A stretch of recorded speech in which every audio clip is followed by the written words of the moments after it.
അടിപൊളി ഒരു തക്കാളി ചോറ്, അതായത് നമ്മളെ ടൊമാറ്റോ റൈസ് എങ്ങനെ ഉണ്ടാക്കണേന്നറിയോ? ഉണ്ടാക്കിയോലുണ്ട് എന്നുണ്ടെങ്കിൽ ഒന്ന് കമൻറ്റ് ചെയ്യണം കേട്ടോ.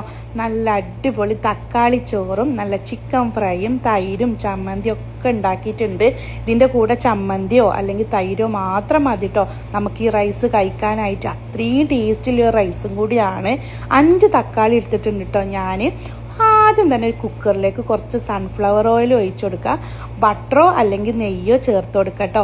പിന്നെ പട്ട, ഗ്രാമ്പൂ, ഏലക്കായി അതൊക്കെ ചേർത്ത് കൊടുത്തതിന് ശേഷം ഒരു 1/2 സ്പൂണ് ചെറിയ ജീരകം കൂടി ചേർത്ത് കൊടുക്കുക കേട്ടോ.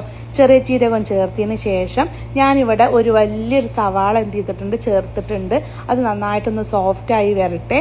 അപ്പോഴത്തേക്ക് ഇഞ്ചി, വെളുത്തുള്ളി, പച്ചമുളക്, ചെറിയുള്ളി ചതച്ചതും ചേർത്ത് കൊടുക്കാം. അപ്പോൾ തക്കാളി ഇതുപോലെ അരിഞ്ഞ് ചെറിയ പീസായിട്ട് നന്നായിട്ടൊന്ന് സോഫ്റ്റ് വന്ന് കിട്ടണം കേട്ടോ. അപ്പോൾ തക്കാളി ഇതുപോലെ 5 തക്കാളി എടുത്തിട്ടുണ്ട്. അതും കൂടെ ചേർത്ത് നന്നായിട്ടൊന്ന് സോഫ്റ്റായി വരട്ടെ. അതിന് ശേഷം നമുക്ക് മല്ലിയിലയും പുതിനയിലയും ചേർത്ത് കൊടുക്കാം. പിന്നെ നമുക്ക് ഇതൊക്കെ പൊടികളായിട്ട് ഞാൻ എടുത്തിട്ടുള്ളത് മുളക് പൊടി, പിന്നെ മഞ്ഞൾപ്പൊടി, മല്ലിപ്പൊടിയാണ് കേട്ടോ ചേർത്ത് കൊടുക്കുന്നത്.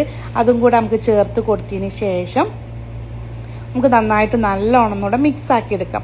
മിക്സാക്കിയതിന് ശേഷം നമുക്ക് ഉപ്പ് ചേർത്ത് കൊടുക്കാം കേട്ടോ. അരിക്കുള്ള ഉപ്പും കൂടിയും ചേർത്ത് കൊടുക്കണം. അരി നന്നായിട്ട് വെള്ളത്തിലിട്ട് കഴുകി മാറ്റി വെച്ചിട്ടുണ്ട് ഞാൻ. അപ്പോൾ ഉപ്പും ചേർത്ത് കൊടുക്കുക. ഒരു നാരങ്ങൻ്റെ മുറിയും കൂടെ പിഴിഞ്ഞൊഴിക്കുക കേട്ടോ. പിന്നെ ഇതൊക്കെ വെള്ളം ചേർക്കുമ്പോൾ നല്ല വെട്ടി തിളക്കുന്ന വെള്ളം വേണം നമ്മൾ ചേർത്ത് കൊടുക്കാനായിട്ട്. പച്ചവെള്ളം ചേർത്ത് കൊടുക്കരുത് കേട്ടോ. അപ്പോൾ വെള്ളം കൂടി ചേർത്തതിന് ശേഷം വേണം നമ്മൾ അരി ഇട്ട് കൊടുക്കാനായിട്ട്. അപ്പോൾ നാരങ്ങൻ്റെ നീര് ചേർത്ത് കൊടുക്കുന്നത് നല്ലൊരു ടേസ്റ്റ് കിട്ടാൻ വേണ്ടിയിട്ടാണ് കേട്ടോ.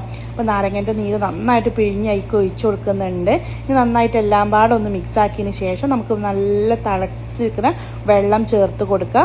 വെള്ളം ഒന്നും ചൂടായി വന്നതിന് ശേഷം നമുക്ക് അരി ചേർത്ത് കൊടുക്കുക കേട്ടോ. ചൂടുവെള്ളം തന്നെ ചേർത്ത് കൊടുക്കണം. അരി ചേർത്ത് കൊടുത്തതിന് ശേഷം നന്നായിട്ട് നല്ലോണം മിക്സാക്കി അതൊന്ന് വെട്ടി തിളച്ചതിന് ശേഷം ഇനി നമുക്ക് കുക്കർ ഒന്ന് അടച്ച് വെക്കാം. ഒറ്റ വിസിൽ അടുപ്പിച്ചെടുത്താൽ മാത്രം മതി കേട്ടോ. നമ്മൾ ഐറ്റം ഇവിടെ റെഡിയാണ്. അപ്പോൾ എല്ലാവരും കുട്ടികൾക്ക് രാവിലെ സ്കൂൾക്ക് ലഞ്ച് ബോക്സിനാക്കി കൊടുക്കുക. ഒരുപാട് റെസിപ്പീസ് എല്ലാവരും ഷെയർ ചെയ്തിട്ടുണ്ട്. അതുപോലെ തന്നെ ഓരോരുത്തർ ഉണ്ടാക്കിയിട്ട് നല്ല കമൻറ്റ് പറയലുണ്ട്. അപ്പോൾ ഇൻഷാ അല്ലാഹ് ഇതും കൂടെ ഒന്ന് പരീക്ഷ നോക്കൊണ്ട് നല്ല ടേസ്റ്റിലൊരു അടിപൊളി റെസിപ്പിയാണ്. അപ്പോൾ ഇഷ്ടപ്പെട്ട് കഴിഞ്ഞാൽ എല്ലാവരും എന്ത് ചെയ്തോളൂ ഇതിൻ്റെ കൂടെ കൂടിക്കോളി. വീഡിയോ ലൈക്ക് അടിച്ചിട്ട് തന്നെ കാണണം, മറ്റുള്ളവർക്ക് ഷെയർ ചെയ്തിടണം.